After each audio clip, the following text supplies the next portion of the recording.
Chapter 14. Watching. The velvet upholstery of the sofa felt like cold skin against my back, but the heat center between my legs was incendiary. I kept my eyes closed, my head tilted back against the cushion, letting the darkness behind my eyelids amplify every wet, rhythmic sound filling the room. Tammy was a professional in the way most women were amateurs. She didn't just perform, she worshipped. I felt her fingers dig into the meat of my thighs, anchoring herself as she took the full length of me down her throat. It was a slow, deliberate descent, her tongue swirling around the head before she slid all the way down the back of her throat, hitting the base of my shaft with a soft, muffled thud. She stayed there for a heartbeat, forcing her muscles to constrict around me, a move that sent a jagged jolt of electricity straight to my spine. As she pulled back, the air hit the damp skin, but she didn't let the sensation fade. She dipped again, faster this time, making the nastiest, wettest slurping sounds. The kind of sounds that would make a lesser man lose his mind. She was choking on the sheer length of it, her breath hitching in a way that sent vibrations trembling through my dick. I could feel the hot stream of her saliva running down the shaft, pooling at the base and slicking the hair on my balls. She did it over and over, a relentless, greedy cadence of smacking and deep throating that had my hips twitching involuntarily. I had to admit it to myself. Tammy's head was like no other. She knew the exact pressure, the exact speed, and the exact moment to let the friction build until the pressure in my gut became unbearable. I reached down, my fingers tangling in her hair, guiding her for the final stretch. When the white-hot burst finally came, I didn't hold back. I came heavy in her mouth, a series of deep, pulsing throbs that she took without flinching. She swallowed every drop, her throat working the rhythm until I was spent, drinking me down like it was the only thing keeping her alive. The silence that followed was heavy, broken only by the sound of her catching her breath. I kept my eyes shut, drifting in that hazy post-nut euphoria where the world feels quiet. Then she ruined it. Who were you watching at Sean and Tasha's place? My eyes snapped open. The haze evaporated instantly, replaced by a cold, sharp clarity. My dick, which had been resting heavy in her hand, went flaccid in a matter of seconds. I didn't say a word. I didn't even look at her. I sat up, sliding my legs out from under her chin, and stood. She was still resting on her knees in front of the sofa, her lips shiny, looking up at me with a curiosity that felt like a needle under my fingernails. I stepped over her without a glance, my movements clinical as I reached for my pants. Tammy stood up slowly, wiping her mouth with the back of her hand. Damn, should I be worried? I turned to look at her, my face a mask of even temperament. I didn't do angry. Angry was for men who weren't in control. When has me watching other bitches ever bothered you? Stop acting jealous. She let out a dry chuckle, crossing her arms over her chest. I'm not jealous, Rick. I just think it's funny you're so secretive all of a sudden. You usually brag about what you see. I caught a glimpse of myself in the mirror on the wall and adjusted my belt. I let a smirk play on the corner of my mouth. Ain't no secret I love beautiful bitches, Tammy. Hell, I might go to Blue and watch Sonny rock that pole tonight. I watched the temperature in her eyes spike. The hit landed exactly where I wanted it to. Blue was the strip club where she used to bartender back when she was struggling to keep the lights on. Sonny was one of the baddest dancers in the city, a woman who moved like liquid smoke, and it just so happened that she and Tammy were still cool. Tammy had stopped working at Blue the moment my monthly allowance to her started outweighing her entire monthly pay at the club. She hated being reminded of where she came from, and she hated the idea of me looking at the women she used to stand beside.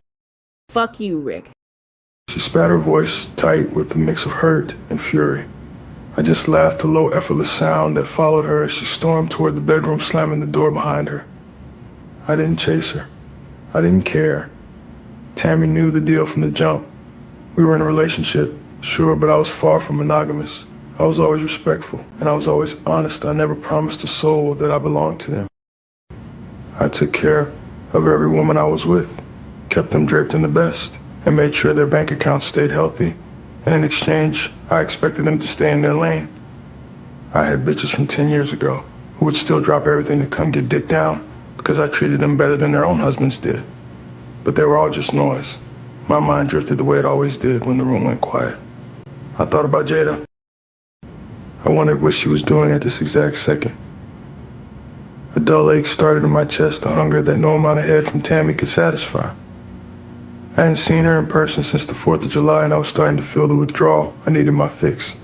Watching her through the security cameras I had generously installed for her security was one thing, but being in her presence, breathing the same air as her, was the only thing that made me feel better. I walked toward the back of the house, heading for my small private office. It was the one room Tammy wasn't allowed to enter, the sanctuary where I kept the world at bay. I stood before the heavy oak door and typed my 6-digit code into the digital keypad. The lock clicked the sound of pure satisfaction, and I stepped inside, closing the door firmly behind me. The room was dark, except for the bluish glow of the monitors lining the wall. I sat in my leather chair and flicked the toggle on the main console. My fingers danced over the keys, scanning the different feeds I had running from her house. Kitchen, living room, hallway, her bedroom. Finally, I found her. My breath hitched. She was just stepping out of the shower with a white towel wrapped tightly around her body, her skin damp and glowing under the bathroom lights. My balls, which had just been emptied 10 minutes ago, are instantly full again. My mouth literally watered as I watched a stray drop of water slide down the curve of her shoulder. God damn it, I whispered to the empty room. She was perfection. She was the only thing in this world that wasn't for sale, and that was exactly why I had to have her. I leaned back in my chair, my eyes locked on the screen as Jada moved across her bedroom. She reached for the knot in her towel and tucked it loose, letting the white terry cloth pool at her feet. The air in my office felt like it had been sucked out of the room. My balls tightened, a heavy familiar ache thrumming through my groin as my dick slammed against the zipper of my pants. I was hardened to the point of pain, the stiffness so intense that I felt the warm, slick slide of pre-cum leak out, dampening my boxers. I reached down, my hand gripping myself through the denim, trying to adjust the wood just to get some relief as I watched her move in the raw. God damn, she was a masterpiece. Jada was petite, but she was built for a man's hands. Her titties were a perfect C-cup sitting up high and firm, without a single ounce of help. Her stomach was tight, flat, no fupa, no extra weight, just smooth skin that led down to the waxed or shaved oasis between her legs. I traced the silver white stretch marks that mapped out across her hips and the tops of her thighs. Most men would see those as flaws, but to me, they were a roadmap. I knew they came from her carrying her child, from her body stretching to accommodate life, and it only made the hunger in my gut grow sharper. She reached for a bottle of lotion on her dresser and began to work it into her skin. I watched her hands glide over her skin, imagining those palms on me, until her eyes and mine land on the ink on her wrist. Malik. The name was scripted in black ink, a permanent reminder of the man who was supposed to be here. My gaze hardened, and a slow searing burn started in the center of my chest, hotter than any liquor I'd ever downed. I couldn't think about him. I couldn't think about my friend, my brother, whose entire life I'd effectively stepped into. When he passed, his mother, Lisa, didn't hesitate. She handed me full control of his 2 auto shops and $100,000 in cash to keep things moving. Well, she partially handed it over. She remained the sole owner of everything. She was Malik's sole beneficiary for all his residential and commercial properties, his businesses, his legacy. Lisa allowed me to run the 2 auto shops without any interference. She trusted me to step in her son's shoes, to mentor young mechanics, and to walk the floors he used to own. I feel a heavy weight in my gut, of pressure that never really went away, but the second I looked at the screen, it shifted. My eyes cut to Jada's ass cheeks as she bent over to grab her jeans, and the darkness in my mind flickered out. Thank God for that. I thought my breath come in shallow hitches. I didn't want to think about Leak. I didn't want to think about the heaviness I carried. I wanted to think about anything but him. I went back to admiring her body as she finished dressing, the tension in my pants demanding every ounce of my attention. I hear her phone rings, and she hurries toward her bed, grabbing her vibrating phone. She answers it, tucking it between her ear and shoulder as she started sifting through her closet. I turned up the audio feed, the high-definition mic I'd hidden in the smoke detector, picking up her voice with crystal clarity. She was making plans. She was meeting someone tonight. My eyes narrowed. Jada rarely went out. She was a homebody, a woman who spent her nights wrapped in a novel and motherhood. Hearing her talk about drinks at the lounge across town made my blood pressure spike. She mentioned the name of a girl she used to work with in the town. 10 o'clock. I leaned back in my chair, my eyes locked on her as she continued dressing. I didn't blink. I didn't move. I made a mental note of the lounge, the location, and the time. Tammy thought I was watching bitches. She didn't realize I was only watching the sun. I'll be there, Jada, I murmured to the screen, my thumb tracing the outline of her face on the glass. I'll be right there. Chapter 15, Night Out. I had just finished a phone call with Monica, my old manager from the urgent care. For weeks she'd been badgering me to catch up, and I'd been a master at crafting excuses. I was busy, I was tired, I was adjusting. But eventually, you run out of lies, and since it was her birthday, I finally caved. She was hosting a dinner at a spot that transitioned into a lounge after 10 o'clock. I told her I'd be there, but as soon as I hung up, a heavy knot formed in my stomach. I hadn't stepped foot in the lounge since the last time Malik took me. I could almost feel the phantom warmth of his hand on the small of my back as we bypassed the line. Stop. I shook my head, physically pushing the memory out. I didn't have the luxury of a breakdown today. I had a schedule to keep. I moved to the mirror to finish dressing for my summer session class on campus. I was at the tail end of graduate level course on statistical methods, a prerequisite for the path I'd chosen. A few months ago, after the fog of Guyana finally started to lift and I could function without forgetting to breathe, I decided I wasn't going back to the urgent care. I didn't want to be a cog in the machine anymore. This fall, I was headed back full-time for my master's in healthcare management. Thanks to Malik, I didn't have to worry about how the tuition got paid. He left me in a position where I could embrace a minimalist lifestyle, focus on Ari, and pursue my degree without the soul-crushing weight of a 40-hour work week. I flicked on the TV for some background noise while I gathered my books. It was tuned to CNN, and the screen was dominated by election coverage. The race for the next mayor was heating up, and the camera panned to a man with perfectly tailored hair and an even more tailored suit. Gabriel Garza, the Democratic nominee. The time for change is now. I'm running for mayor because I believe in the potential of this city, and together we can build a better future. I rolled my eyes at the screen. Change, please. This city has had one corrupt mayor after another for longer than I've been alive. In fact, the Garza family was corrupt as well.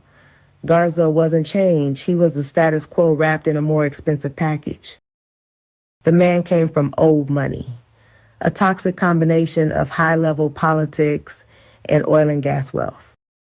If he won, he'd be the third person in his family to hold a mayoral office in this state.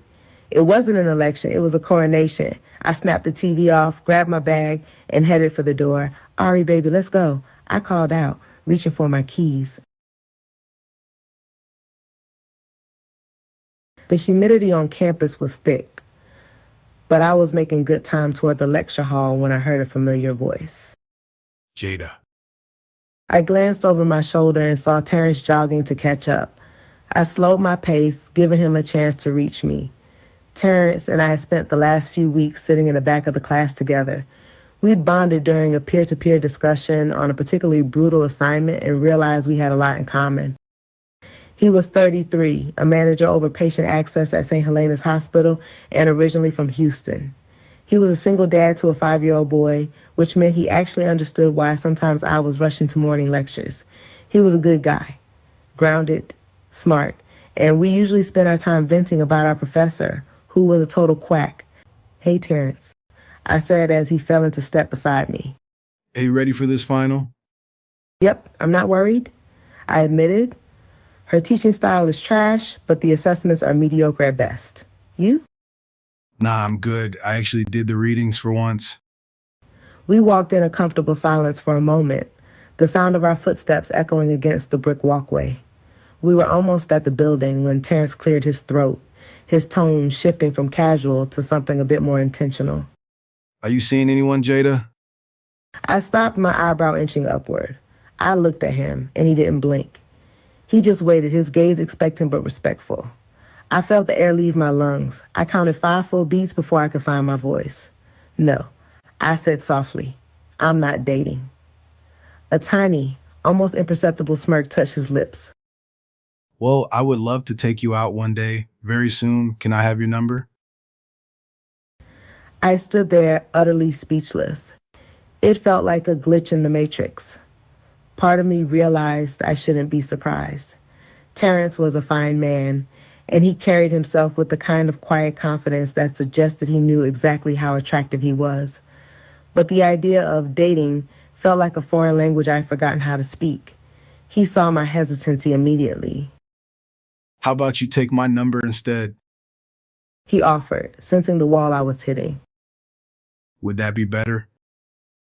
I let out a long, shaky exhale. Yeah, that would be better. It wasn't that I wanted to entertain him.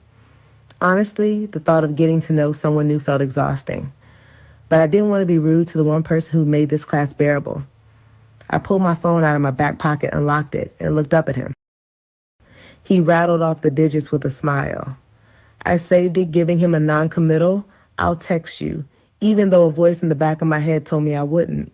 We entered the building and took our usual spots in the back row, leaving a 3-seat buffer between us like we always did. The professor walked in, droning on about some miscellaneous administrative nonsense before the exam. I stared off into space, my heart hammering against my ribs. It wasn't a butterflies kind of racing. It was the frantic beat of someone who realized the world was moving on, and she was still standing in a graveyard. I knew I'd have to move on eventually. I knew that logically. But as I knew one thing for certain, it wasn't going to be today. The bass was vibrating through the floorboards of the Onyx lounge, a deep rhythmic thrum that I could feel in the soles of my feet and the hollow of my chest. Just an hour ago, this place had been all white linen tablecloths and the clinking of silverware, but as 10 o'clock rolled around, the lights had dimmed to a sultry indigo, the tables were pushed back, and the atmosphere shifted from birthday dinner to weekend heat. I sat at the corner of a long, rectangular table, surrounded by Monica and 5 of her closest friends. Monica, my old manager from the urgent care, was glowing in a sequin wrap dress, her laughter cutting through the smoke-scented air. Her friends, a mix of nurses and administrators I'd only just met, were funny as hell. One of them, a girl named Kaisha with lashes so long they practically blinked for her, had just finished telling a story about her juggling 2 men and almost getting caught. The table erupted. I leaned back, my head light from the 2 margaritas I'd sipped during the entrees, a genuine smile plastered on my face. For a long time, I'd forgotten what it felt like to just go with the flow and have spontaneous night out. But as the laughter died down into a collective thirst, I looked around for our waitress. She was nowhere to be found. Or rather, she was found, but she was 20 feet away, leaning entirely too far over a table full of niggas who were clearly throwing around a lot of dollars and big dick energy. I leaned over to Monica, shouting slightly over a Kendrick remix. Our waitress is too busy talking to them niggas at the other table. I'm just go to the bar to get a shot real quick. I'll be back. Monica waved a hand, her eyes bright. I felt good. I'd been so hesitant about tonight, tucked away in my house like a hermit, but the energy in here was infectious. I smoothed down the fabric of my dress, feeling the eyes of the room skitter over me, and for the first time in forever, I didn't hate it. I reached the bar, which was marble and backlit with a soft amber glow. I flagged down the bartender, a petite woman with a lightning bolt shaved into her fade. 2 shots of Don Julio, chilled, I said, leaning against the rail. As I waited, I felt a presence materialize to my left. A shadow fell over the bar top, and I didn't have to look up to know someone was hovering. Hey, beautiful. The voice was deep, smooth, and draped in a thick Southern-style drawl. I looked over. He was a solid 6 foot, a dark chocolate complexion that looked like velvet under the indigo lights. He was handsome, no doubt about it, with a clean fade and a diamond stud in one ear. I gave him a polite, practiced smile, the kind that says thanks for the compliment, but I'm busy, and looked back toward the bartender. He didn't take the hint. You here with someone? The bartender arrived at that moment, thudding 2 salt-rimmed shot glasses onto the wood in front of me. I reached into my small clutch, pulling out my phone. I intended to just tap the handheld card reader and get back to the safety of my table. But before I could even bring my screen close to the machine, a hand moved in. He blocked my phone with his own, his thumb hovering over the side button. Beep. The transaction was clear before I could blink. I looked at him, surprised. Thank you. And yes, I'm here with my friend. His eyes traveled a slow, deliberate path down my body, from the curve of my neck to the hem of my dress, then back up to my face. He wasn't shy about it.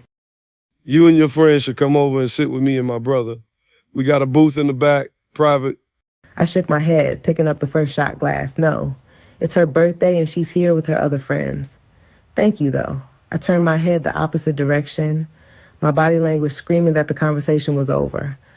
I just wanted to take my liquor and go. But then I felt it. Large, heavy hands wrapped firmly around my waist.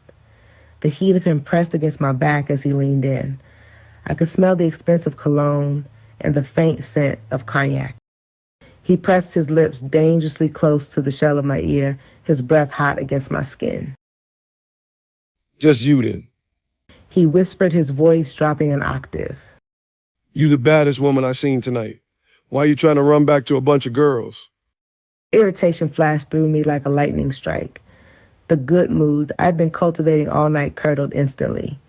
My blood started to heat, not out of attraction, but out of pure, unadulterated annoyance. I took a breath, my jaw tightening. I was just about to pivot and tell him I'm good, when a voice sliced through the music. Yo, nigga, back the fuck up. The voice was cold. It wasn't loud, but it had a frequency that cut through the bass like a razor. I snapped my head in the direction of the sound. Rick. He was standing 5 feet away, a dark silhouette against the neon. He was dressed in all black. Black button-down, black jeans, black boots. He was wearing dark shades, even though we were inside a dim lounge, making it impossible to read his eyes or his mood. He looked like a shadow that had decided to grow teeth. I felt the stranger's hands leave my waist so fast it was like I turned into a hot stove. I looked back at the chocolate man. His bravado had evaporated.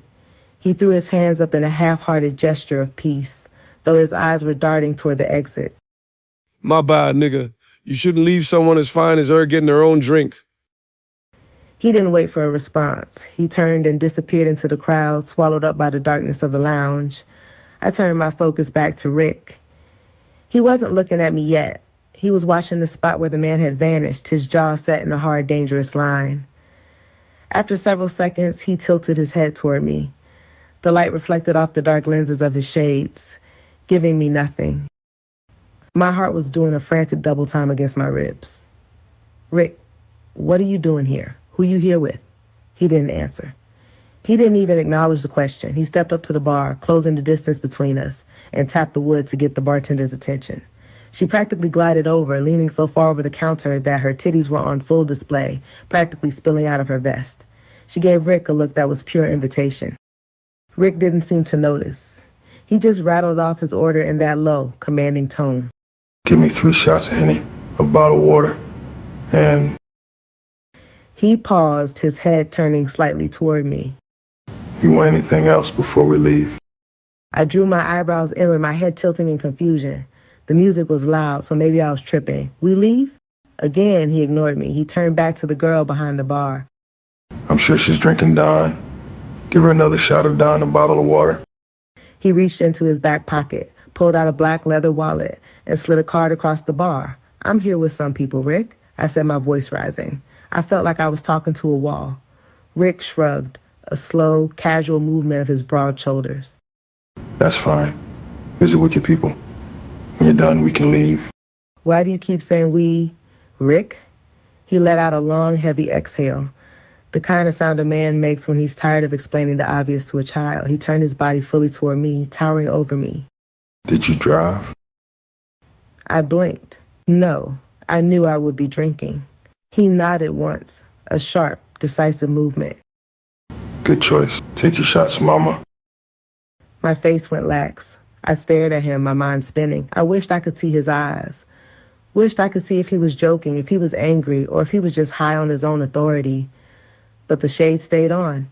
He didn't say another word, just continued to stare at me through the black glass. I felt a weird pull in my gut, a mix of defiance and a strange tipsy surrender. I turned back to the bar, grabbed the first shot of Don Julio, and knocked it back. Rick's shots arrived a second later. He thanked the bartender, his card disappearing back into his wallet with a flick of his wrist. He picked up one of the glasses of Hennessy and looked at me. You want to take your next shot with me? He asked. I shook my head, my throat still burning from the last 2. I just took 2 shots back to back, Rick. I don't even know why you order more. I drink, but I don't drink like a fish. The corner of his mouth twitched, the closest thing to a smile I'd seen on him in a while. Come on, Mama. How many times do you actually get outside? Take a shot with me. I rolled my eyes, but my hand was already reaching for the glass. There was something about the way he said mama that made the level of my defiance weaken. I raised my glass to meet his. We clinked. A sharp tink of glass on glass. We downed them in unison. I winced, my eyes squeezed shut as the liquid fire slid down my throat. I had just started drinking again recently, so my tolerance was basically zero. The dawn and the lamb I had for dinner were starting to wage war in my stomach. Rick, on the other hand, didn't even flinch. He snapped open his water bottle and took a long, slow pull. I did the same with mine, the cool water doing its best to put out the fire. Damn it, I thought. I'm going to pay for this tomorrow. I'd had 2 margaritas at dinner and now 3 shots in the span of minutes. The room was starting to tilt just a little bit at the edges. How long you want to stay here? Rick asked, his voice sounding like it was coming from a little further away than it actually was. I looked back toward Monica's table. They were all standing up now, dancing in a circle, lost in the music. I knew myself. I knew that in about 10 minutes I wasn't going to be good for nothing but a pillow in a dark room. Actually, I said, lean a little closer to him to stay steady. I'm ready to leave. I know I'm going to hit a wall soon. Rick smirked. The shades were still on, but I could feel the satisfaction radiating off him. Go say your goodbyes. I'll be right here. I nodded, my movements a little more fluid than they should have been. I turned and navigated the crowd, feeling like I was walking on clouds. I found Monica, gave her a long, lingering hug, and shouted into her ear that I would call her tomorrow. I waved goodbye to her friends who were too busy singing along to the music to notice I was tapping out. Monica tried to follow me. Let me walk you to the door, Jada. You sure you okay? I'm fine. I lied, giving her another squeeze. I ran into a family friend. He's taking me home. Go finish your night. She gave me one last look, squeezed my hand, and went back to her dance. I turned and headed back toward the bar. Rick was in the exact spot I'd left him, standing like a statue in a sea of moving bodies. He looked like he belonged there. As I walked up to him, a sudden, unexplained warmth started at the very top of my scalp and drifted down to my toes. It wasn't the heat of the room. It was the alcohol finally fully settling into my bloodstream. I felt warm. I felt loose. I felt safe, which I wasn't sure was a good thing to feel around a man like Rick. Rick straightened up as I approached. He didn't say a word, just extended his arm toward me. I didn't hesitate. I looped my arm through his, the muscle of his forearm feeling like solid stone beneath my touch. He led the way, his body parting the crowd like he was walking through tall grass. We headed out of the indigo light of the lounge and into the cool, biting air of the night, my head resting just for a second against his black-clad shoulder.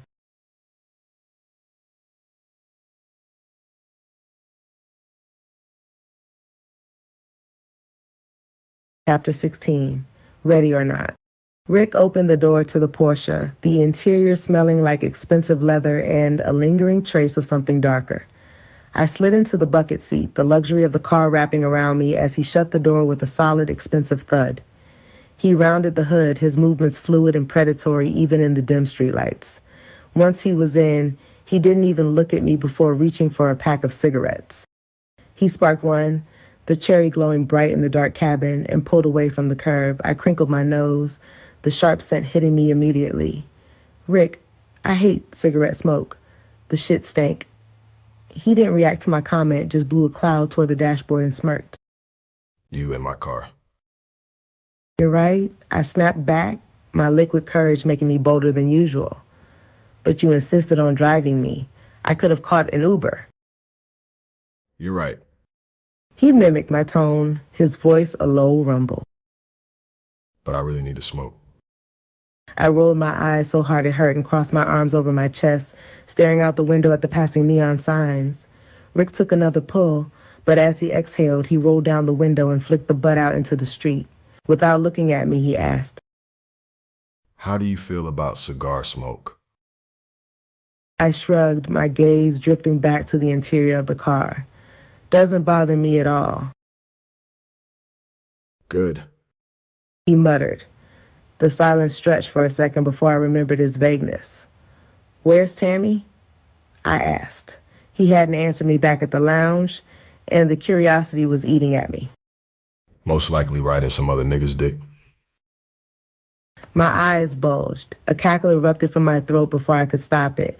I was beyond tipsy. I was floating.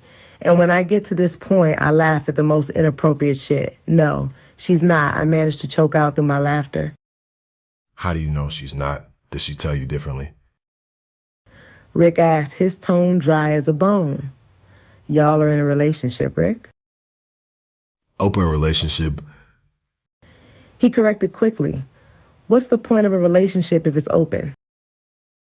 Long story, mama. I leaned my head back against the headrest. The world started to spin in a slow, pleasant circle.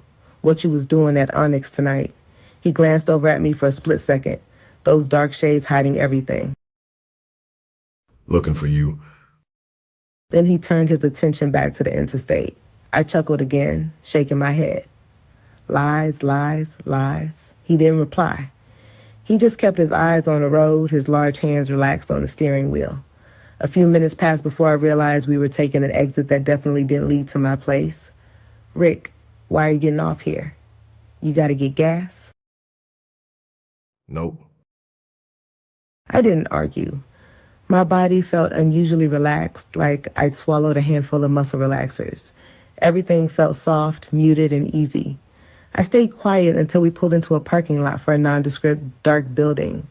There was no sign out front, just a fair amount of high-end cars tucked into the shadows. A valet attendant appeared out of the darkness and opened my door. I stepped out, swaying for a second before finding my balance. Rick didn't say a word. He just grabbed my hand, his palm warm and calloused, and led me inside. The interior was a sharp contrast to the Onyx. It was quiet, intimate, filled with the rich, earthy scent of high-grade tobacco and the smooth sounds of 90s R&B. A man approached Rick, whispering something too low for me to catch. Rick just nodded and guided me to a plush leather sectional. As soon as we sat, a waitress appeared with 2 cigars. She handed them to Rick with a smile that was friendly. The usual? She asked. Yes, and a margarita with a double for her. I stared at him as the waitress walked away. "You're going to keep those stupid fucking shades on all night?" Rick actually smiled at that, a slow creep of white teeth. Yes, I like my shades. You must don't like them. I rolled my eyes again, leaning back. "Rick, you could have took me home before doing this. I've already had enough to drink." He shook his head, his face turning back to that unreadable mask. You live across town. I ain't trekking back and forth. The waitress returned, setting the drinks down. I took a sip of the margarita out of habit, and my eyes nearly watered. Shit. This thing was strong. Heavy on the tequila and ice cold. I exhaled deeply, and suddenly a chill swept over me. The warmth of the lounge couldn't stop the goosebumps from erupting over my arms, and I felt my nipples harden against the fabric of my dress. You cold. Rick asked, his voice low. "Nah, I'm good." The drink just gave me a chill. He nodded and reached into his jacket, pulling out a blunt like we were sitting in his living room. I looked around, nervous, but nobody in the lounge seemed to care. He lit it, took a long pull, and the scent of premium bud filled the air. I licked my lips, the habit of it coming back to me. Rick noticed. He gestured the blunt toward me. I shouldn't have. I hadn't smoked in years. Not since the good days I spent with Damon. But the liquor was making the decisions now. I took the blunt from his hand and inhaled a long, smooth drag. Rick smirked at me. "So, Cam is married," I said, the words tumbling out. Rick said nothing. His face gave me absolutely nothing. He took a sip of his drink and began cutting the end of his cigar with precision. He licked his lips, brought the cigar to his mouth, and lit it. Pull, pull, pull. He was a master at avoiding topics he didn't want to discuss. Just as I was about to snap at him, he broke the silence. Are you asking me a question, Mama? I pulled from the blunt again, the smoke making my head feel like a balloon unhooked from its string. I handed it back to him, and he handed me the lit cigar. I took a puff of the cigar, watching him blow out a thick cloud of weed smoke. "Yes, I'm asking you a question." Yeah, she married. That baby isn't Leaks. I saw it then. The faint tick in his jaw. Tick, tick, tick. He pulled from the blunt. Says who? People in the streets, I said, blowing a plume of cigar smoke into the air. He chuckled a dark, gravelly sound. I didn't know people in the streets were Mari Povich. That baby looks nothing like him. How would you know? She was at the 4th of July kickback. Surely you saw her. He shrugged. I wasn't checking for her. I'm sure. You was too busy fucking. Rick laughed out loud at that. My mouth was officially loose. Yeah, I was fucking. Geez, Rick, y'all couldn't wait? Fucking in people's houses with everyone all over the yard? He smirked. I'll fuck in a cemetery if I'm aroused. I took a long sip of my double margarita. Well, looks like you and Tammy don't need to be in nobody's cemetery no time soon. Tammy didn't have my balls heavy. He muttered, almost to himself. I remembered what she'd said earlier, that he'd been watching someone. I pulled from the cigar and he pulled from the blunt. Anyways, I continued, you could have told me that woman was married instead of letting my mind fester all these months. Why the fuck would your mind be festering? You ain't the baby daddy.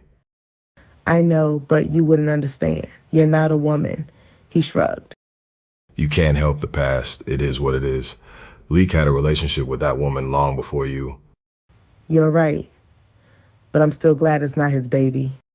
If you say so. I know so. That baby is beautiful, but she's chocolate, Rick. None of her features align to his. Ari looks nothing like Damon, but that's still his daughter, ain't it? My mouth dropped open. I felt the sting of the comment immediately. Whatever, Rick. Ari may have my complexion, but her facial features match Damon's. He chuckled. Okay, Mari. I sipped my drink, squinting at him through the haze. Why you so dead set on believing that baby is Leeks? I knew Leek a lot longer than you. I don't have to give up any of his secrets. I blinked at him, a wave of distrust washing over me. Rick had been Malik's best friend for 20 years, and logically, I should trust him. But there was something under the surface. Something I couldn't put my finger on. I could drink with him, smoke with him, hell, I've even vacationed with him. But I couldn't read him. I switched the cigar for the blunt again. Well, how did y'all meet?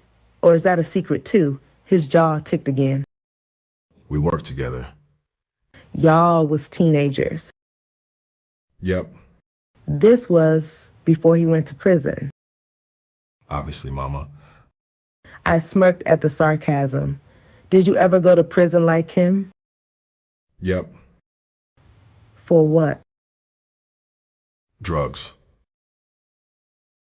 I nodded, the room feeling smaller, more intimate. Where were you when Lee got arrested and sent away? I was right there. Right there? Yeah. Right there on the street.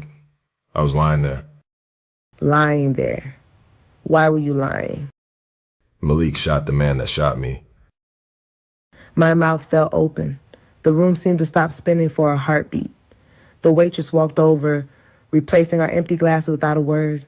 Another margarita for me, another something dark on the rocks for him. I couldn't say anything for a minute. I put the blunt down the ashtray. I was done. I looked over at him, the weight of his confession hanging in the air. What are you thinking? I whispered.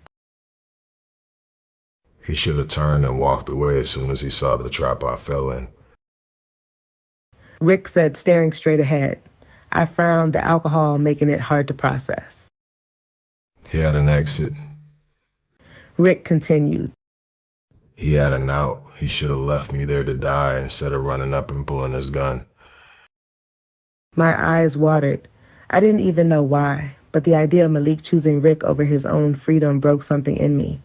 I blinked back the tears and took a sip of the new drink. The Fugees' Ready or Not started playing, and I closed my eyes, bobbing my head to the beat. God, I was high. My head didn't even feel like it was attached to my body anymore. When I opened my eyes, I felt Rick staring at me, though the shades made it a guessing game. Let's go next door. He gestured toward a set of wood double doors at the back of the lounge. I didn't have any protest left in me. I nodded and he grabbed my hand, leading me through the doors.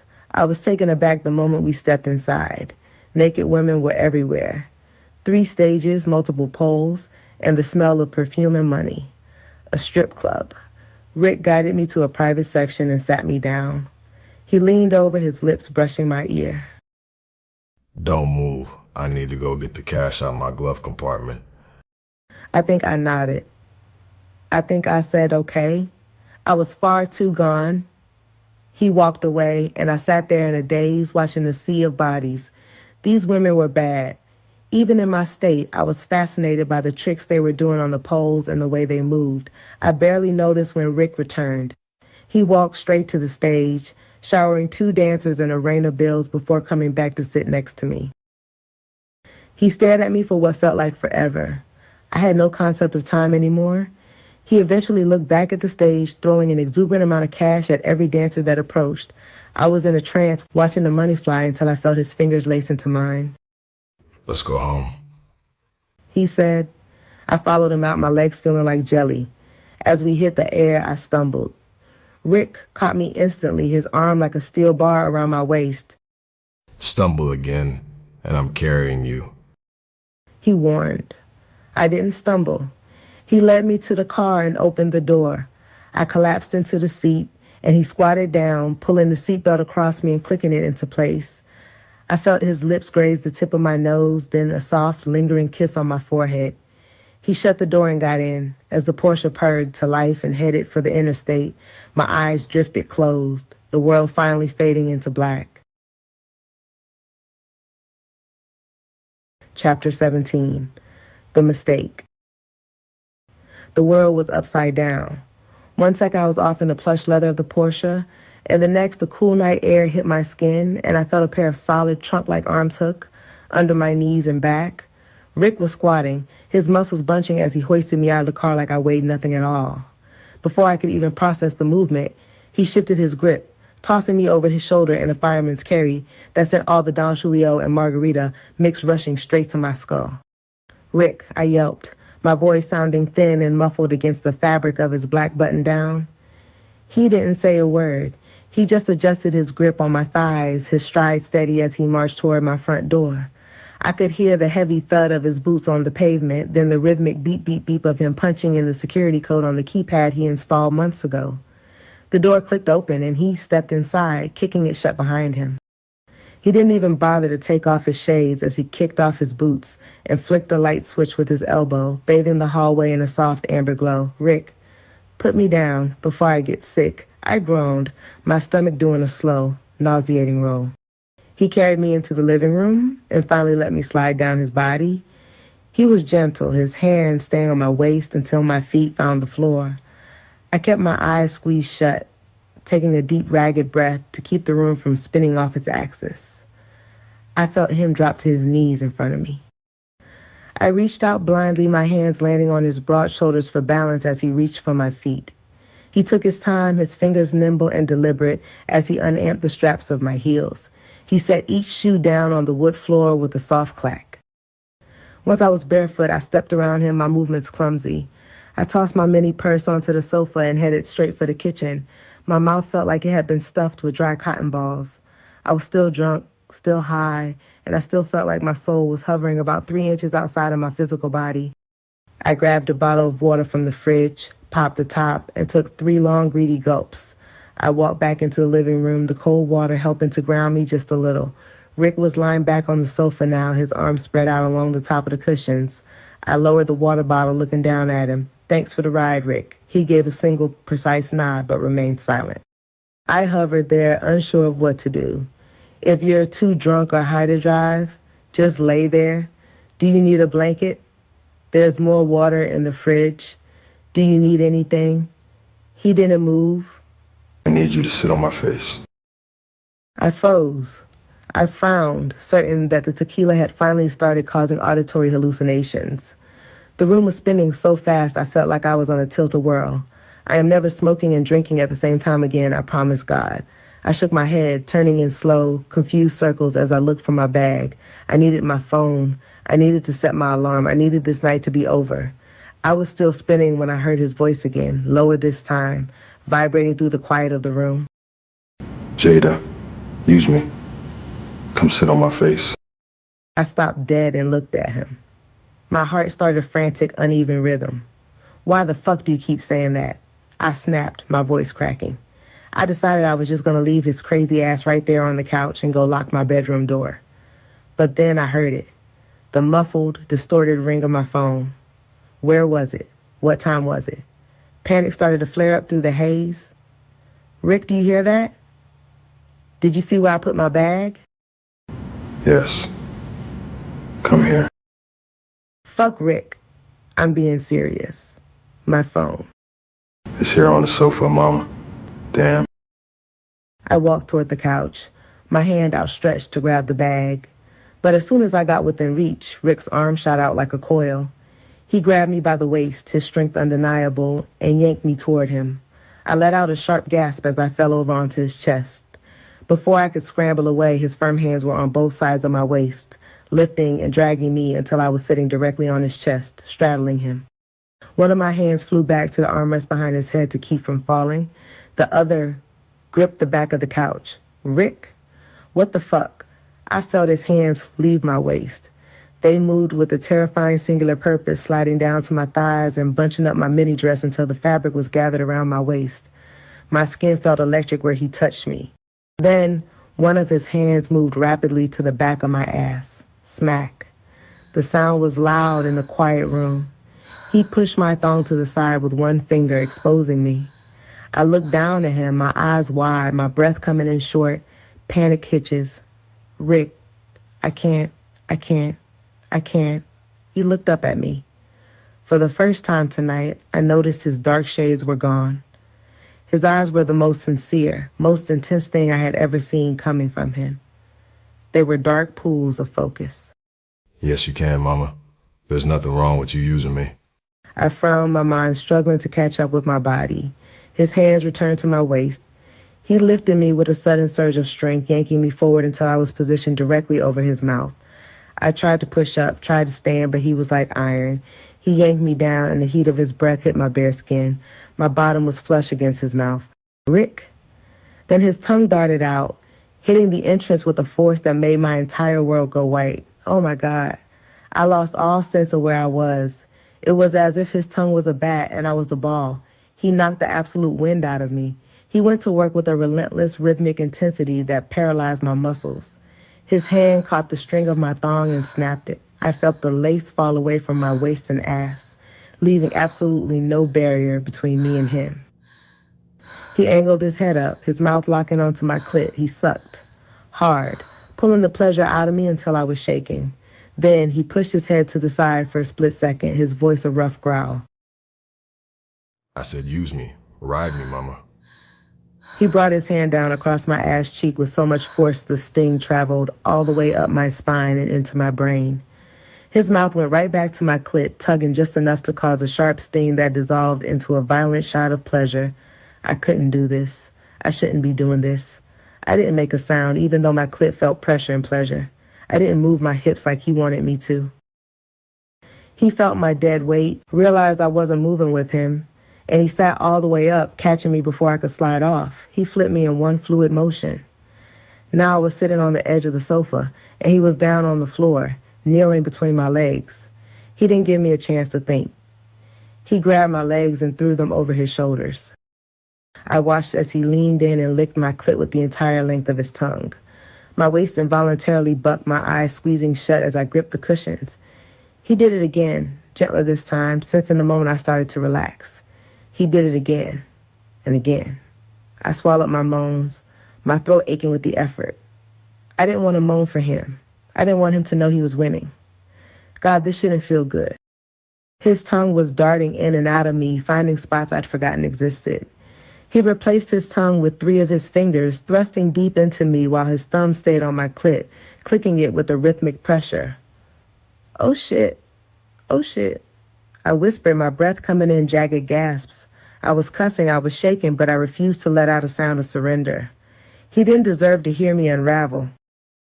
But then the pressure built until it was a physical weight behind my eyes. I couldn't take it anymore. A loud primal scream tore out of my throat. Shit. Shit.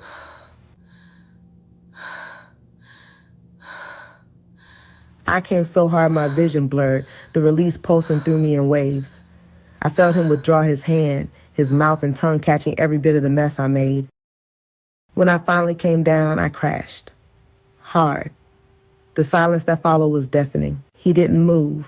I didn't move. My legs stayed draped over his shoulders, and he stayed there, his head bowed, his mouth resting against me. I stared up at the ceiling, and the tears came. They weren't soft. They were hot and heavy, rolling down my temples and into my hair. I sat up, pushing myself against the back of the sofa, looking down at him through a veil of tears. He looked up at me, and for the first time ever, I saw a flicker of worry in Rick's eyes. His eyes didn't even hold this look when he told me Malik died. I didn't mask my face. I let him see the ruin of it. It was enough to make him go still. I pushed myself into a better sitting position, my legs sliding off his shoulders and hitting the floor with a soft thud. I didn't say a word. I crawled to the opposite end of the sofa, my legs feeling like overcooked noodles, and forced myself to stand. Rick was still on his knees. His body hadn't moved an inch, but his head and eyes followed my every move. I looked down at him one last time, the tears still blurring my vision, before I turned and walked toward my bedroom. I shut the door and turned the lock. The room was still moving, but I didn't care. I pulled my dress over my head, leaving me completely naked. I walked over to the bed and threw myself down head first, turning my face to the side just to breathe. I stayed that way, the phantom feeling of his mouth still burned into my skin, until the darkness finally swallowed me whole. Chapter 18. The Aftermath. The sound of glass shattering snaps my eyes open. What the fuck? I sit up fast and a rush of cool air hits my bare chest. My nipples harden. I'm completely naked. That's the first red flag. I've been in my silk pajama era lately, and sleeping raw has not been my vibe lately. I hear screaming coming from outside, so I move to stand up. And that's when the world tilts. My head feels like it weighs 40 pounds of lead. I press my palm against my forehead, squinting through the pain as I shuffle to the window to peek through the blinds. Of course, my new neighbors are at it again. What the fuck? You broke my window, Kia? Fuck, man. My neighbor screams. The woman stomps toward the house with him hot on her heels. I turn away, retreating into the bathroom. As I sit down to handle business, the faint, unmistakable scent of marijuana clings to me. Maybe my hair, maybe my skin. And then the memories start hitting me in jagged flashes. Birthday dinner, shots at the bar, Rick, the cigar lounge, more smoke, more drinks, the strip club. And then, oh my God, I whisper, oh my God. I grab some tissue, wiping and inspecting it like a forensic scientist. I take a shallow breath, sniffing for evidence. I even go as far as a quick internal check, a frantic whirl of two fingers to see what's what. I sniff again. I didn't fuck him. No, I know I didn't. He ate me out. Vivid heat map memories of that part are definitely there, but he didn't go all the way. I'd feel it. I know my body, and I know I wouldn't take it that far, even tore up. I scramble back into the bedroom, my eyes darting around. The bed is perfectly made. I didn't even make it under the comforter. My phone isn't on the dresser or the nightstand. I run back to the bathroom, not on the sink. Panic starts to bubble in my chest as I hit the hallway and head for the living room. Where the fuck is my phone? I tear through the sofa cushions, the coffee table, the fireplace ledge. Nothing. My heart is hammering against my ribs now. I speed walk into the kitchen, and there it is, vibrating against the quartz counter like a trapped insect. I freeze when I see the name on the screen. Rick. I let it go to voicemail and unlock the screen with Face ID. My stomach drops. 26 missed calls. 12 texts. Monica and Tasha are at the top, but Rick is the one blowing me up. Monica's text from 2 a.m. asks if I got home safe. Tasha's text from 10 a.m. says she's stopping for food and coming over with the girls around 2 p.m. I glance to the top left corner of my phone, 10:30 a.m. now. I click on Rick's thread, and my eyes nearly bulge out of my head. Jada, I need you. Please answer. Are you okay? Are you mad at me? I'm going to head by you in a little, okay? I'm sorry. I'll make this up to you. The last one was 10 minutes ago, and a chill runs over me. I slide onto a bar stool, shivering, and open the Ring app. I drag the footage back to 8 p.m. last night when I left, then slide the bar forward to the first notification of movement after 8 p.m., 3:44 a.m. There he is. Rick walks through my front door carrying me over his shoulder like a sack of potatoes. He disables the alarm with one hand while holding my weight with the other. I watch the muted video of my drunk self stumbling into the kitchen for water, then spinning in circles in the living room looking for something. When I start to stumble, Rick's arms shoot out to catch me. I pause it, staring at the ceiling and taking a deep breath. My phone vibrates in my palm again. Incoming call, Rick. I hit the red button. Decline. I hit play on video again. I have to make absolutely sure. I watch him go down on me. I watch myself eventually crawl to the other end of the sofa, stand up, and stare at him for a second before walking into my bedroom and shutting the door. I fast forward. Rick doesn't leave. He just sits there on my sofa in the dark. For 2 hours. 2 fucking hours he sits in one spot and stare at nothing. It doesn't appear he went to sleep. He doesn't move an inch, and then suddenly he finally gets up, pulls on his boots, and locks the door behind him. I check the outdoor camera and watch his car pull out. I exhale a breath I've been holding for an eternity. I kill the screen and drop the phone. It lights up instantly. Text Rick. What the fuck am I going to do about him? I head to the bathroom and crank the shower as hot as I can stand it. I floss, brush, floss again, and nuked my mouth with mouthwash. I need to scrub the bad decision off my skin. As the hot water hits me, the brain fog lifts. I let Rick do that. Why? I haven't had sex in almost a year. Malik has been gone for 7 months, and I was in Guyana for 3 months before that. 10 months of abstinence gone in a drunken haze. Well, it wasn't intercourse, so should I truly be beating myself up? This doesn't count, I tell myself, scrubbing harder with the loofah. It was a hiccup, a lapse in judgment because we were both tore up. I get out, oil my skin, and throw on an oversized sweatshirt and yoga shorts. I need to talk to Rick, shut this down, and make sure it stays between us. No Sean, no Tammy. I might not even tell Tasha, and I tell her everything. Ding dong. I frown. I haven't ordered anything all week. Who's that? I look through the side glass and my heart sinks. Tammy. A sharp pain shoots across my forehead. She never stops by unannounced. We aren't even friends. We're mutual gathering acquaintances, drinking acquaintances at best. I open the door, not even bothering to fake a smile. Hey. She says, her face tight with attitude. I really need to run some shit by you. Are you busy? No, I say, looking past her. She's alone. I've never seen her without Rick. Come on in. She steps in, slides off her shoes, and surveys my living room like she's inspecting a crime scene. She doesn't sit. What's up? I ask, getting straight to the point. I realized this morning I didn't have your number to text you. She says, her face a mask. I cock my head. She's right, because I don't have her number either. But we follow each other on TikTok and Facebook. But you knew where my house was. I've rode with Rick a few times when he dropped coffee and food off. She chuckles. I don't. I just fold my arms and wait. I hate unannounced visits to my home. It's one of my biggest pet peeves. She takes a deep breath. Are you fucking Rick? It was now my turn to chuckle. I can't believe this shit. It hasn't even been 24 hours. What the fuck did he do? No. No? No, Tammy.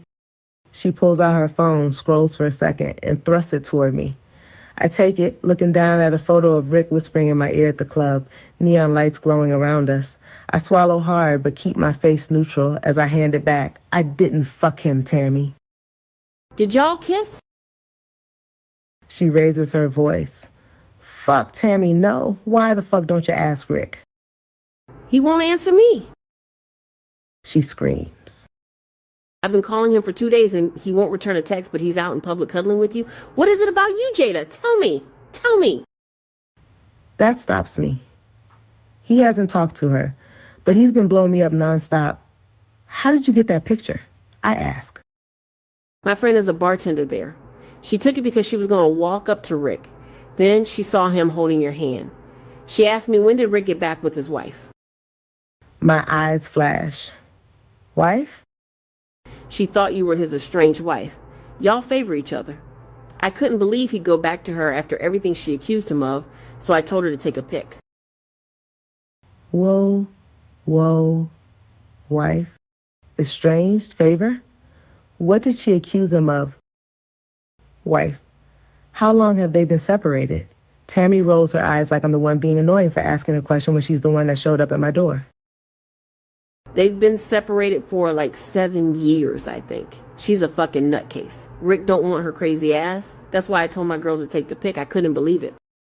She shakes her head. Oh, wow, is all I can manage. You didn't know that? Why would I know, Tammy? We aren't close. Bitch, he bought you a $10,000 bracelet. The bitch wasn't a friendly one. It was laced with pure disdain. Yes, Tammy, I remember. I also remember you sitting there grinning when he gave it to me. Y'all were holding hands last night. Rick doesn't do anything for a woman without fucking them. Well, I snapped. Looks like I'm the exception. I didn't have to bend over or suck dick for that bracelet. Her eyes turned murderous. I didn't mean to throw a jab. From drinking with Tammy, I knew more about her history than I did Rick's. All Tammy knew was the strip club, and she has admitted she has fucked for an exuberant amount of money. I close my eyes briefly and take a deep breath. I'm done with the interrogation. He said y'all were in an open relationship, I say. Open on his part, not mine. And obviously you're okay with that arrangement, so why are you here? Tammy crosses her arms, the air in the room feeling like it's about to combust. I can't believe you're the type of bitch to fuck a friend's man. You're a pass around. I shouldn't be surprised seeing as you were fucking two brothers. Oh, so we going there. Fuck her. A friend? Bitch, we're acquaintances? I explode. You didn't even have my number to call me about this bullshit? You're fucking Rick hoping to get wifed because he took you out of the strip club, but how's that working out for you? You're at my house questioning me about a nigga you haven't heard from in 2 days. Meanwhile, he's blowing my fucking phone up and the tip of his dick hasn't even touched me. Her head jerks back like I slapped her, get the fuck out of my house. I spit. And when you finally hear from him, ask him who he's really been fucking. She looks like she wants to swing, but she thinks better of it. She turns on her heel and storms out. I stand there in the silence of my living room for a long time. Then, without warning, the tears start. I'm crying because I'm sad. I'm crying because I'm furious. And I'm crying because I knew better. I truly fucking knew better. Chapter 19. The Apology. Girl, fuck her. Tasha and I are out having dinner alone. She makes me do one-on-one dinner dates with her without the kids bi-weekly for what she calls Depresso Espresso Night. She stated she got the idea from her therapist when she was struggling with the task of being a mother, a wife, a writer, and a present friend to a grieving friend.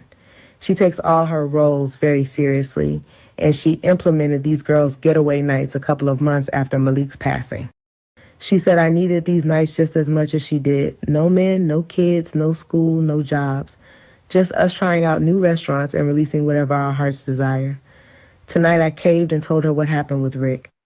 Then I told her what happened between Tammy and me the morning after, and she has been asking questions and going off for the last 30 minutes. So all this went down 2 weeks ago? She asked for clarification. I nod. And Rick has been doing that? Wow. Sean said nothing, and you know niggas gossip worse than us, so I think Rick said nothing to Sean. Thank God. I really want this behind us. After Tammy left my house, I texted Rick that Tammy just left. He called immediately, asking what happened and every word we exchanged. I told him the truth, and he apologized for her showing up. I told him it is what it is, and I asked if he could keep what happened between us private. He said yes, but he insisted on seeing me. I told him it wasn't a good idea, and I really needed my space. He said that he respected that, and we ended the call. He followed up with a text saying, if I overstepped, I apologize, and I never wanted to do anything to upset you. I just liked the message and went on with my day. Well, that wasn't the end of things. I went 2 days without hearing anything, and I thought things were behind us. And then he texted out of the blue, "Can I take you to breakfast?" A simple question, right? No, because Rick and I never texted before this incident. I ignored the text because surely he meant to send that to someone else until that very night he texted, maybe a different day. I left him on red and I instantly had to shit when I saw that text. When my nerves get frazzled, it causes me to sit on the toilet and shit. Every day after that, he has texted me at least twice a day. Twice. "Good morning. Can you meet me at Pier Steakhouse? You can pick the day and time. Where are you? How are you? Why are you ignoring me? What do you need from me to stop being mad? I'll do anything." I can go on and on. 12 days of me leaving him on red and never responding. I contemplated blocking him but thought against it because he has an iPhone and would be able to tell if I blocked him, and that might prompt him to come by my house, which he hadn't done since he left after our incident. I don't know what's wrong with him, but I'm starting to worry because he hasn't stopped. Well, this nigga won't stop blowing you up. You sure he didn't get his dick wet? Tasha chuckles. She always tries to find a way to lighten the mood. I wince and groan. "Please, Tasha." "No, thank you, God. Can you imagine if I did? Look how he's acting. I'm so ashamed." Ashamed of what? Girl, every woman has at least one regret fuck. Hell, some of us have multiple. "We did not fuck," I correct her. You know what I mean? Let me see the video. My eyes bulge. "No." She reaches her hand out. Come on, give it to me. I gotta see this. You said you nutted and left his ass there on the floor, so it can't be too graphic. Let me see. I roll my eyes. I can't believe I'm doing this. I pick up my phone, unlock it, and proceed to go to my vault inside of the app to pull up the video from that morning.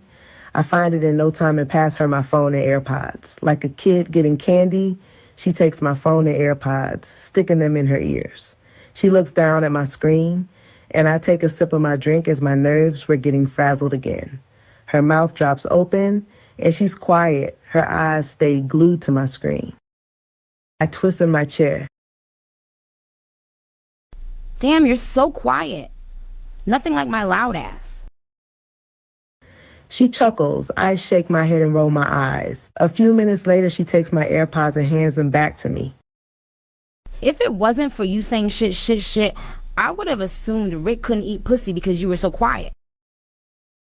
She laughs. I groan. Girl, it's not the end of the world. Stop it. It feels like it, Tasha. That's Leek's friend. That was his friend. Keyword was. Leek ain't here to kill you and his ass for what happened. You're not Leek's woman, and Rick is not Leek's friend in the afterlife. Leek is over in the next realm with his new family. My stomach hurts. She's about to cause me to ask for the check so I can go home and shit my nerves away. She reads my face. Jada. Tasha. She sighs. Okay, I'm sorry. She shakes her head as if she's trying to find the right words to say to me. All jokes aside, you seem heavily intoxicated. He had to carry you in that house, and when you were walking, you were stumbling. Rick should be happy you aren't a white woman, or his ass would be under investigation for assault.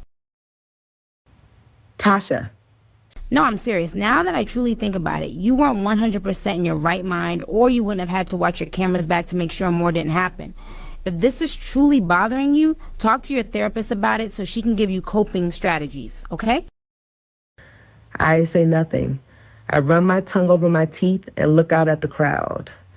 The fact that this went down itself bothers me, but not as much as the fact that it was Rick. I think I could swallow this a lot easier if it was anybody besides Rick. Sounds crazy, but that's how I feel. You would think I would be a little relieved that Leek would never find this out, but I don't. You would think he's alive the way I panic when Rick texts me. Rick has to get the picture that we can never be more than cordial, not even friends. Tasha and I pay the bill, hug, and tell each other we will text later. My ride home was quick, no traffic. As I'm getting ready to turn into my driveway, panic erodes my peace. Rick is standing in my driveway. I pull in and turn off my car. I take a deep breath before getting out. He walks toward my door, not bothering to wait for me. When I get to my door, I pause, just staring at him. I have no greeting. He had to tell I was split between panic and irritation. Without saying anything to me, he types in the code to unlock my front door and pushes the door open, gesturing for me to step in first.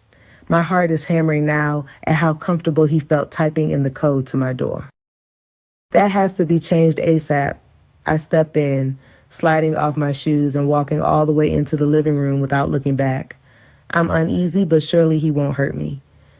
Not with all these cameras installed inside and outside of my place. The cameras he installed, I thought. Fuck. I drop my purse but keep my phone in my hand. I unlock it and shoot a rapid text to Tasha saying I am home, but Rick is here. Sent. I send another message that she needs to call me in 15 minutes. And if I don't answer, she and Sean need to pop up. As I send the follow-up text to Tasha, Rick slowly walks into the living room and stops, leaving plenty of space between us. I'm thankful for that. Baby, why are you ignoring me? Baby. My face must have shown sheer panic because he throws his hands up in surrender. I've upset you. I understand and I own it, okay? I sincerely apologize, Jay. I feel nauseous. This is not Rick. This is not the quiet, nonchalant man I've been introduced to. I swallow, trying to find my words. I accept your apology, Rick. I do. That seems to relax him. I'm not upset. I just need space. No, not space. I have nothing to say. Space wasn't the correct word. I didn't want him to think that we were going to revisit whatever this is. I have nothing left to say. What do you mean you have nothing to say? I have nothing to say. All is forgiven. I drank too much. Smoking and drinking has never ended well with me before. I knew better. End well. You regret us. I stare at him perplexed. Didn't he just apologize? And what does he mean us? There's no us. Rick, there's no us. We both had too much to drink. Plus, we were smoking. I'm fine with leaving it there. But I'm not. I am. I say firmly. He shakes his head as if he can't understand what I'm saying. You just need more time. It was too soon for you. You weren't ready for intimacy. I understand that, baby, and that's why I apologized. I'm willing to wait however long I have to wait, no pressure. We don't have to be intimate. I'll never hurt you. Just don't ignore me. I can't take it. He's not getting it, and I don't know how to make him understand. Rick, I don't want this. I don't want this at all. I don't need time. Time is not going to make me change my mind. Why? Tell me why you don't want this. Rick, we've never been attracted to each other. We don't even talk. We're not friends. You've only looked after me by default or some loyalty you have for a friend. I don't dare say Malik's name. I don't want to go there, but I may have to, just to make him understand. You have a girlfriend, ain't a wife, and now you're trying to add me to your harem. I'm not interested. He stares at me as if I told him what we're eating for dinner. Then he says, Of course we're attracted to each other. I think you're gorgeous, and I know I'm not an ugly man, so you don't have to lie to me. I may not be your type, but you'll get over that. We don't talk because you won't allow me to talk to you. Tammy ain't my girlfriend, and my ex-wife is just that. An ex. Tammy doesn't know what the fuck she's talking about. We're divorced. I didn't just look after you because of Malik. I would have done it regardless. I doubt that, but I don't say anything. Baby, Malik is gone, and you don't need to compare me to him. I'm not comparing you to him. You are, and it's not fair. He's gone, and it's okay to move on. It's okay to want and love someone else. The more he talks, the more he irritates me. I will always want him. I will always love him. He stares at me quietly. Yes, I will have to move on one day, but it won't be with you. And as if I didn't say anything, he says, Like I said, you need more time, and I'm going to give it to you. Just text me back, okay? Let's do dinner once a week for starters. That's it. I'm not asking for a lot, am I? I laugh. This can't be real. My laugh finally gets a reaction out of him. Why are you laughing, baby? Because Tammy wants you, like truly wants you, and you don't want her. You want me because you can't have me. That's what this is. This is a game for you. You want to see how long it takes you to break me down and conquer me. And what makes this even more sick is that you want to conquer me knowing Malik had me. You know how I feel about him and you don't care. Why? Why is that? Do you think fucking me is going to make me forget? I see something flash in his eyes before he masks it and walks up on me. I take a step back and he advances until there's no space between us. He reaches for my face and I flinch as he grabs my chin. He tilts my head. I have no choice but to stare into his eyes. He squeezes slightly, not enough to hurt, but enough to make sure my eyes don't divert from him. He smirks. Your mouth is pretty reckless. My heart pounds. Did I push him too far? You said you would never hurt me. I won't. I'm not Damon. He drops his hand. But you're not ending this. I'm a hoe-ass nigga that loves these streets and the hoes in them, but I'll give it up to be with you. Had you been truthful and told Tammy I ate your pussy, she would have lost her shit, and she would have told you I don't do that. 'Cause I don't. I didn't even care that my dick didn't get wet. You coming in my mouth was euphoric. If that ain't love, I don't know what is. I swallow nervously as he continues. You can try to get under my skin by mentioning Malik all you want, but you'll see that I'm a determined man, and I always get what I want. He kisses my forehead and backs away from me. Good night, baby. He turns and walks away. I hear the door click. I let out a deep breath and run to the window.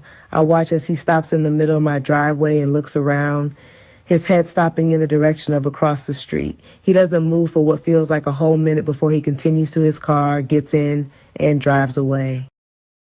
My phone rings. I look down and see Tasha's name. I click accept on my screen and put Tasha on speaker. Hello. I say out loud. I grab my stomach. Oh my God. Oh my God. Bile hits the back of my throat as I run to the nearest bathroom to throw up. Coming up on part 6.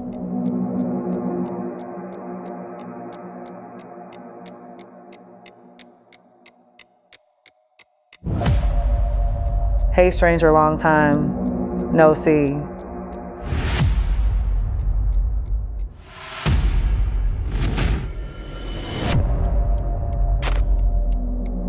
Are you okay? No. I've kept a surveillance on Jada just like you asked when you woke up. I'm not crazy. Someone is following me and trying to kill me. I know you are hurting. Take it out on me and fuck me.